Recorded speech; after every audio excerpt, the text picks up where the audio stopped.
I got some help with the kids today, so I'm going to go out and mill some wood for my horse shelter.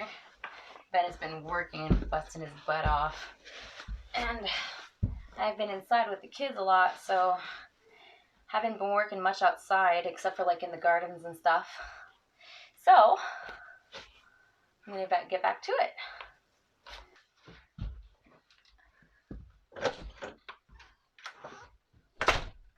So I spoke a little bit too fast. I went out to the mill and Ben's like, hey, you can't go there.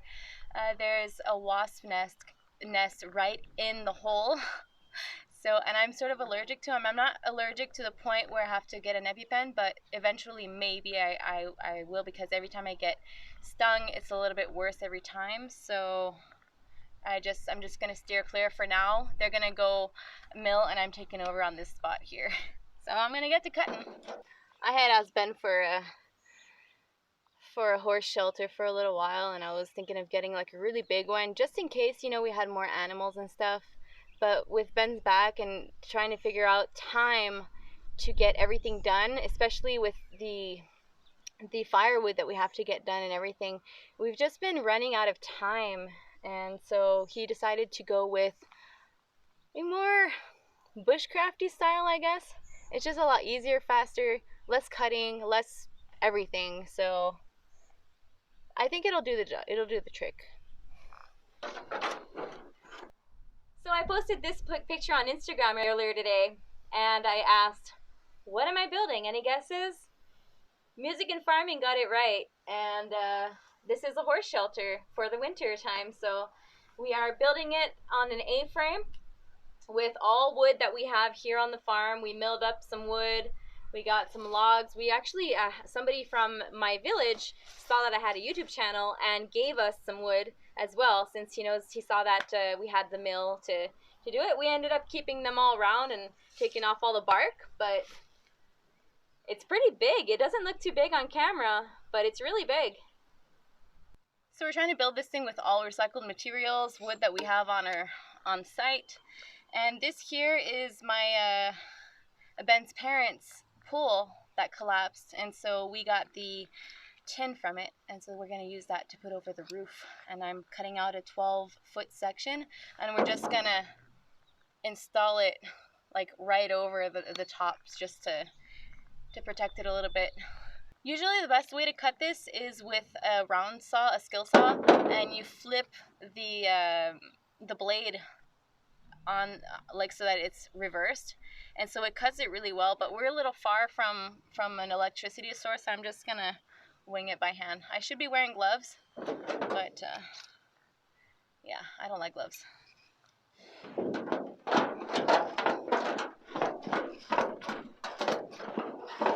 Just being careful.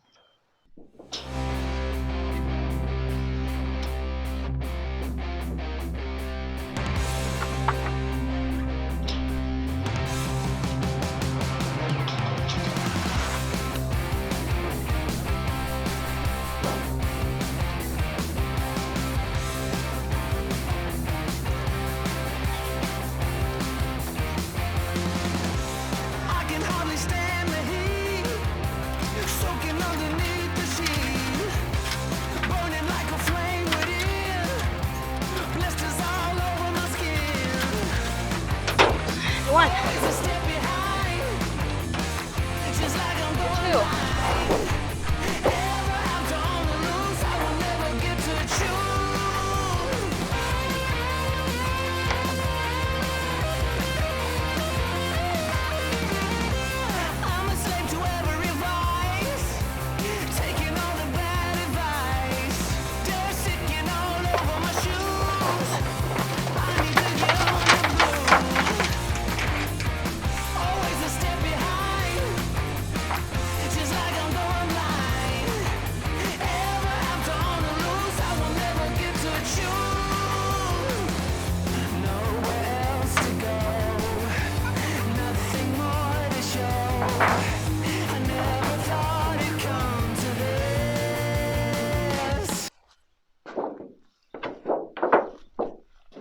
Well, they took off with my measuring tape, so to go get that. These are seriously my favorite. The Stanley Fat Max Extreme. You can go like way high with them, and even if it's windy, it'll seriously like hold really good.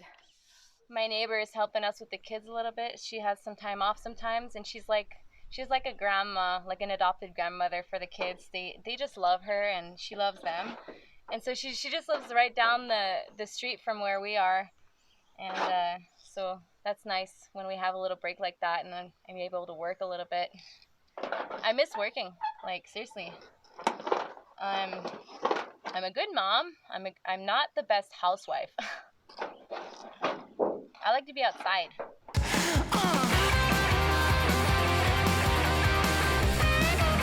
Bill's going.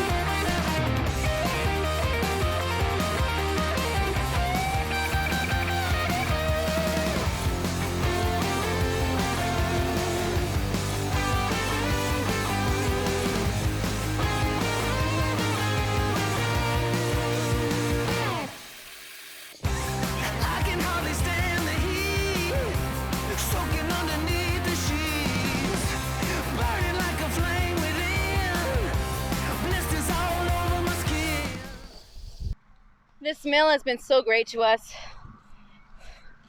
Got a lot of stuff milled and built with it so far. I think it's like a really good mill for homesteading. I should do a review on it soon, but we don't use it as much as we'd like. But yeah, anyway, so we got a few of them milled. My job is to bring them all the way back to the shelter. So I'm just gonna give you an idea of how far I have to walk, because I'm too I don't want to get my truck into that whole brush out there because it's so overgrown. So you saw me walk from the mill all the way to the end of that like driveway over there, and so I have to go all the way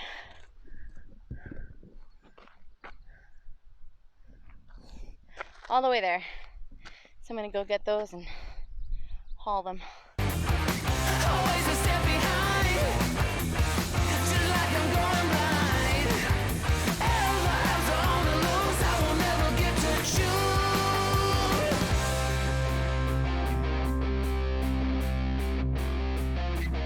Come on.